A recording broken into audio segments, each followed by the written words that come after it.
Hello and welcome to the Divorce to Bliss podcast.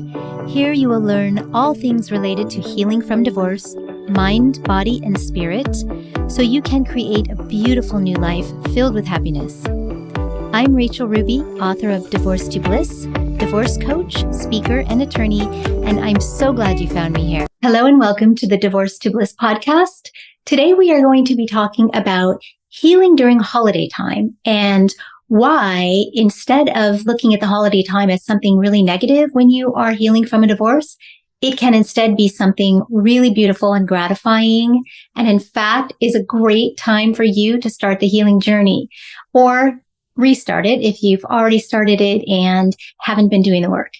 So we're going to talk about, first of all, the fact that the holidays in general can be a stressful and lonely time for many people already, right? And then when we add a trauma like divorce, if you're coming out of divorce, going through a divorce, or you think, a lot of people wait till January to file for divorce, till after the holidays. So you might know in your mind that that's coming. Or you may have been divorced for a while, but never really healed yourself and worked on yourself. And the holidays, because we tend to see it, or many of us tend to see them as challenging times that can be lonely, we don't think about doing something to help ourselves during those times. We just kind of think about getting through it. Yeah. So we're going to talk about today why the holidays are such a fabulous time for you to start your healing journey or resume your healing journey and really focus on you.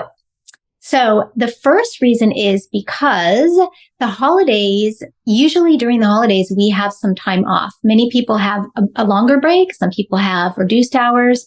So we have extra time in our schedules. Most of us do. And this is really a wonderful time to use it wisely. And there's nothing better than healing yourself and working on yourself. Let's get started in diving into how we can do those things. Number one is to use this time to plan your new life. Now, whether you've envisioned your new life after divorce already, whether you've created a plan already and you just haven't implemented anything, you're going to start over. Blank slate, tabula rasa. The first thing I want you to do is to get a journal. And if you don't like to journal, you can do this either voice texting on your phone and printing it out, or you could start a note. You can start something on your computer, however you want to do it. But I highly recommend putting it in a journal and actually writing, because there's something cathartic about doing the writing. And to me, at least, it really feels like when I write in my journal, I'm taking this weight off my shoulders and I'm putting it onto those pages. And so I'm releasing it. And the best part about journaling is that you get to come back down the road or after each little baby step you make and look back and see, wow, look where I was a month ago, a year ago. For me, it's really been a pleasure, a joy to look back at my writings from where I was right after I split with my former spouse and all those phases I went through. And they were really hard and really challenging. And how I got through it and how I went through that tunnel and finally saw the light came out on the other side, and how things just started turning around in my life because I did a lot of work and I'm still doing a lot of work. We all need to do work all the time because we're constantly changing and moving and new things are coming into our sphere, and we need to constantly work on ourselves. So we don't just heal from the divorce and then never do any more work. But anyways, back to this holiday time and planning your life. So once you start journaling, you're going to start writing down everything. And then I want you to find some time every day and sit and visualize, or in other words, we can call it meditation. But if you don't quite know how to meditate, then you can start with the visualizations, which is really a part of meditation. But it just means sitting in a quiet space and closing your eyes and just trying to put thoughts out of your mind and focus on your breath. And it's okay if the thoughts come back into your mind. You can just realize them, acknowledge them, and then let them go. Keep coming back to just the breathing in and out and slowing it down. And eventually you'll start to feel a little relaxed. then I want you to start imagining, visualizing what your new life after divorce is going to look like. And I want you to do this in full color, full detail. I want you to imagine where you'll be living, what you'll be doing in your free time, what you will look like, because some of us want to completely change, or some of us want to lose weight or change our hair color or change our wardrobe as part of this awakening of the new me, the kind of the butterfly coming out of the chrysalis, right? And learning to fly. That's the analogy I've always used. And so we want to really see these visualizations in detail. What will your clothes look like? What will you, like I said, what will you be doing in your free time? Will you be picking up any new hobbies? And really see it, feel how good it feels to be there, to be in that space after all the hard work that you're going to do. When you get to that point, feel what it's going to feel like. Smell it, taste it. If you're thinking about moving to a new home, feel yourself in that space, even if you don't know where that might be yet.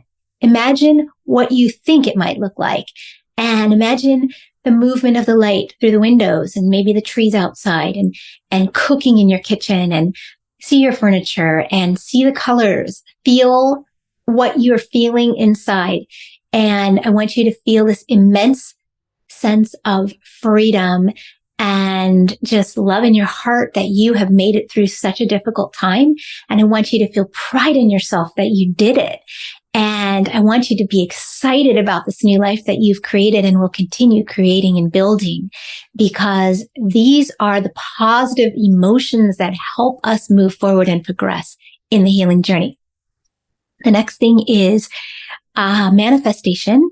And this visualization is similar to manifestation, but there are further steps if you want to really learn how to do a deep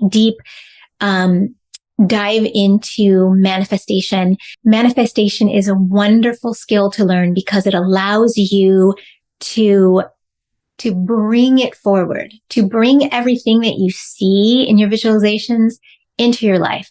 And it does incorporate visualization, but it's a lot more of a skilled practice. So if you need more tips on manifestation, please reach out to me and I will be happy to refer you to some fabulous people who teach more about this skill. So once you spend time planning your life in your extra holiday time, I want you to do this every day. I want you to write in your journal every day. I want you to visualize your new life every day. I want you to sit and be quiet and just listen to your breathing, meditate a little bit each day. And I want you to express your gratitude in all of this, through all of this, in your writing, in your meditation, in your visualization. Feel and express how grateful you feel for everything that you've created in this new life that you are visualizing. And lastly, when you are creating this new life, I don't want you to say, when this happens, or in the future, or I will have that. I want you to speak and write as if you already do, because what we say and what we feel and what we believe trains our mind to bring more of the same. So I want you to say, instead of I am going to heal, I am healed. Instead of I am going to have a new home, I live in a beautiful new home. Everything that you visualize and imagine for this new life that you are creating, I want you to speak and write as if you are already there. The next step in learning how to, or using your time effectively during the holidays to start your healing journey, is to get out and move your body daily. Now, it's important to realize that healing from divorce is a compilation of 3 things. It is rewiring of the body, the mind, and the spirit. And if we don't take care of those 3 parts of our whole self, then we cannot heal. We cannot just fix the body and not work on the mind and the spirit. And similarly, we can't work on one of the others or 2 of the others and ignore the 3rd one. So the intention that you need to set every day is that you're going to move your body. Now, moving your body does several things. First of all, obviously it has some great physical benefits. If you don't have a sport that you like, or you don't belong to a gym or a studio where you take classes, or you just don't know what to do, start walking. Walking is the easiest thing. It doesn't cost anything except for some good shoes. I personally walked my way through my divorce. I spent 6 to 7 miles of walking time every day. And I know this might be hard for you. It was hard for me because I did run a business, but I would do it super early and then I would do it at the end of the day and I'd split it so that I made sure I got this walking done. And while I was doing this every day, it was so therapeutic because not only did I see this complete transformation in my body, but I also felt my mind clearing and I felt myself getting clearer and clearer as to what I wanted, how I wanted my new life to look. And it was all in doing this walking. And I would change it up and walk certain places. Sometimes I would walk in nature as often as I could. And if I couldn't, I would just walk through the neighborhoods near my house and with my dog.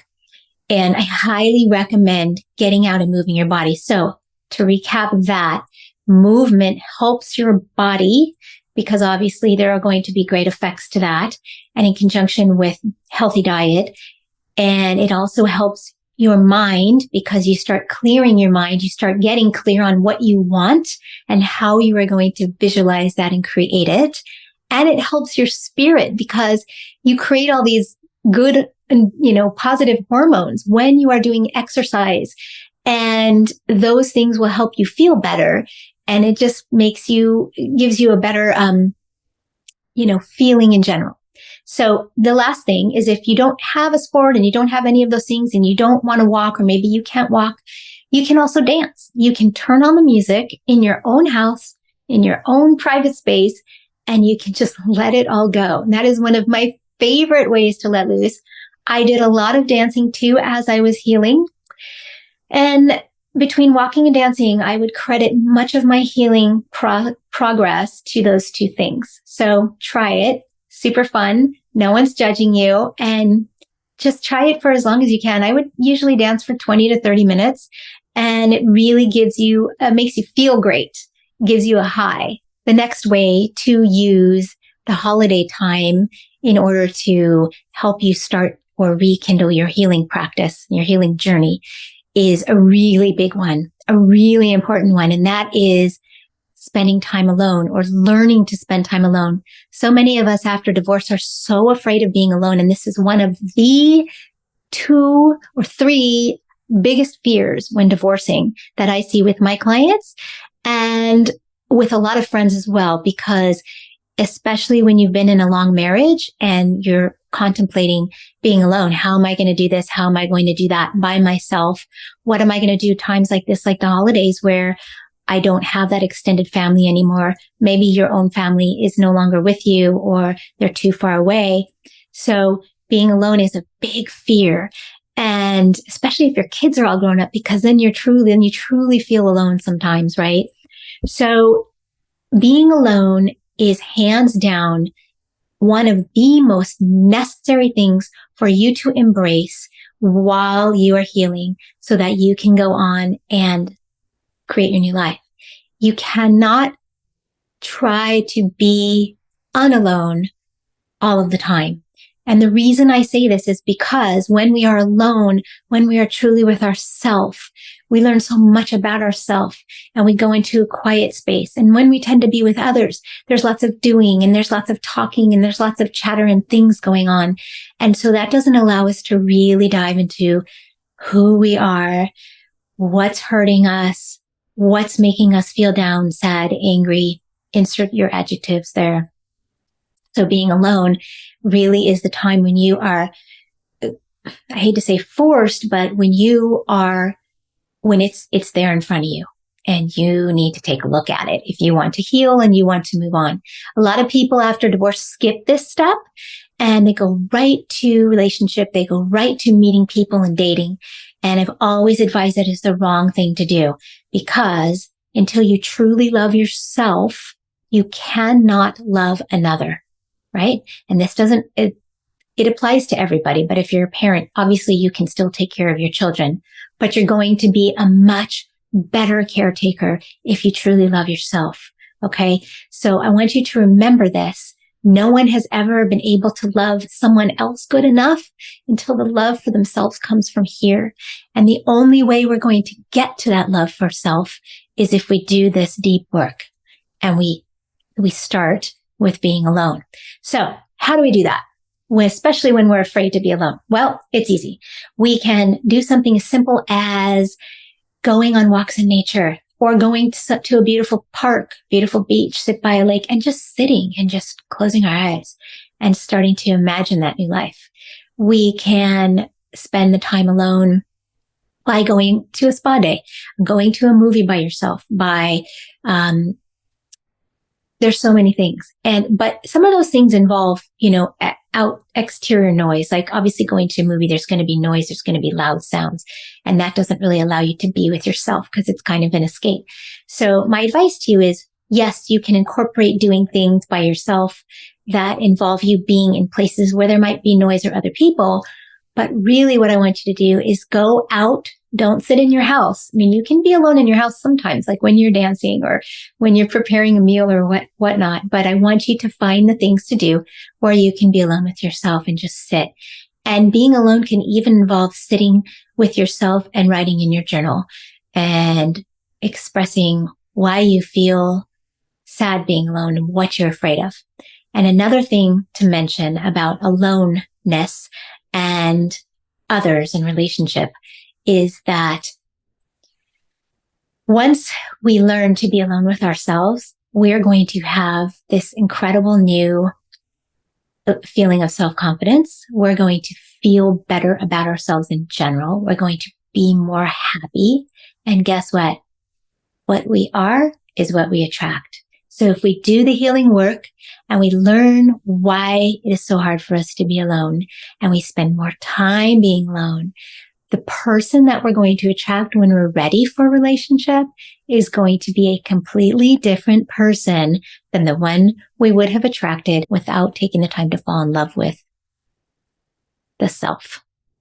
The fourth tip on how to effectively use holiday time to start planning and making your new life into a reality after divorce is to make plans to spend with friends and family. Now, I know I just talked about being alone, and that is so important. But because it is the holiday time, I do want you to go out and I want you to be with those you love. And this can be anything from holiday parties to walks with friends, to coffee or meals, to baking treats, to whatever. And I want you to do as much of that as you can because it really feels good and it's really healing to be around those you love. And another caveat here is to make sure that the people or anyone who might be trying to give you advice as you are healing is within your support network and that they are the right people. And there's a whole other podcast on support networks and how to vet people within them to make sure that you are surrounding yourselves with the right people. Because yes, there are certain rules or certain things that you need to be aware of when you're hanging around others and talking about your divorce. So get out there and have fun. Another important part of this is if you don't have family around and maybe your friends are out of town and you don't know who to call, I know it's the holidays, but try to find maybe a meetup group or maybe join something that like a sports team or something you love to do. Go join a painting, to start taking a painting class or a cooking class or do some kind of activity. Find a group, because when you go and are in the element of that time with those people, there's going to be this connection, right? At least when you're there in the class. And this connection can lead to friendships. But even if it doesn't lead to friendships, you're doing something with others. And that's really important for you. I don't want you to just be alone by yourself for the holidays. I want you to incorporate being alone as part of your journey, but I also want you to be around the right people and people with whom you have a connection. And the last way, the fifth way to use holiday time to help you in your healing journey is if you are a parent and you have kids, get your kids involved in having fun with you and fun with groups of people. So if you have the kids for the holidays and you want to, let's say, have them help you create an invitation for a cookie decorating party. If these are young kids, this is a great thing to do. And all you have to do is buy the dough, and you can either do ready-made dough or homemade dough, and you have it all there and ready for the kids. And you have each person bring either a topping, a fun, crazy topping for the cookies, or some kind of a glaze with maybe some different tips, and invite the kids over, invite the parents of the kids over, and have everyone get involved with this. So you're working with them, you're having fun, you're making cookies. And that's just a really great way to get the kids involved and kind of let loose and have fun. If you have middle school or high school age kids, you can have them help create an Evite to have their friends come over for a Christmas movie or a holiday movie night and cocoa. And everyone can bring a $10 gift for a gift exchange. And there's so many fun ways to do gift exchanges, and you can look those up on the internet. But where people can steal them from the person who just took it and exchange them. And it's just a lot of fun. I would highly encourage you to get your middle schoolers and high schoolers involved in doing something fun like this. You can even do a retro board game night. If you have old board games, you can break them out and have your kids come over. And, look, if the teens want to be and the preteens the tweens want to be on their own doing these things, you can go into the kitchen with the parents and have everyone bring an appetizer, or just serve some light appetizers and some holiday libations. And it can be alcoholic or non-alcoholic or both. It doesn't matter, whatever you feel is right and whatever you want to do. But it's just a fun way to involve the kids in the holiday spirit. And last, if you want to just do something alone with your kids, a great thing to do is to bake. And you can do cookies or candies, and you can actually buy some really inexpensive holiday tins and little small ones, and you can package these up and distribute them to friends, family, teachers, neighbors, whoever you may want to gift these to. And that's a great way to work with your kids in having fun, and takes away from possibly the loneliness or the hurt you may be feeling and they may be feeling as a result of the divorce. Those are my tips on how to have fun during the holidays and also start your healing journey or rekindle it. And so you get to the end of the holiday season and you are feeling great and just diving in to the healing journey. If you need any help in healing and setting this all up, I would love to help you. I am a divorce healing coach. You can visit my website at rachelsruby.com/coaching for more information on my programs. And I hope you have a fabulous holiday season. Stay well, stay true to yourself, love yourself, and know that everything is going to get better. Take care.